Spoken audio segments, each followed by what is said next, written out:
Hi guys, good morning. Very good morning to all of you. ఈరోజైతే నేను ఇప్పుడైతే time 8:45 అవుతుంది. నేనైతే టిఫిన్ చేస్తున్నా. నేను ఏం టిఫిన్ చేస్తున్నానో మీకు చూపిస్తాను, చూడండి. మీకు నచ్చితే కనుక కామెంట్ చేయండి. అండ్ మీరు ఏం టిఫిన్ చేసిరో ఈరోజు అది కూడా చెప్పండి కామెంట్ బాక్స్లో. అండ్ నేనైతే టీ, మిల్క్ అటువంటి ఎక్కువ ఇష్టపడను. ఎప్పుడైనా బయటికి వెళ్తేనే తాగుతాను. ఎవ్రీడే మార్నింగ్ అయితే టిఫిన్ అయితే ఖచ్చితంగా చేస్తాం ఇంట్లో. ఈరోజైతే మా మమ్మీ జొన్న రొట్టె వేసింది. ఆ జొన్న రొట్టె తింటున్నా. చూడండి, మీకు కూడా నచ్చితే మీరు కూడా ఇంట్లో ఇలానే చేసుకోండి. అండ్ ఇదే అనమాట జొన్న రొట్టె. మేమైతే ఒక వీక్లో ఒక 2-3 డేస్ జొన్న రొట్టెని అయితే ఖచ్చితంగా కన్ఫర్మ్గా వేసుకుంటాం. అండ్ మిగతా టైంలో అప్పుడప్పుడు గట్కా కూడా వేస్తుంది మమ్మీ. ఉప్మా, ఇడ్లీ ఇవన్నీ చేస్తూ ఉంటుంది. ఇది ఒకటి అనమాట. న్యాచురల్ ఫుడ్స్ తినడం వల్ల మన బాడీకి అయితే మంచి ప్రోటీన్స్ కూడా అందుతాయి.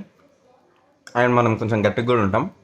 ఎటువంటి ఏమంటారు వైరల్ ఫీవర్స్ కూడా వస్తుంటాయి కదా, వాటన్నిటిని తట్టుకుంటాం అనమాట. సో మీరు కూడా ఇటువంటివి చేసుకొని తినడానికి అయితే ట్రై చేయండి. చాలా సింపుల్గానే ఉంటుంది. రెసిపీ కూడా పెట్టినా నేను. కావాలంటే లింక్లో డిస్క్రిప్షన్లో ఇస్తాను, చూడండి. Thank you for watching my videos.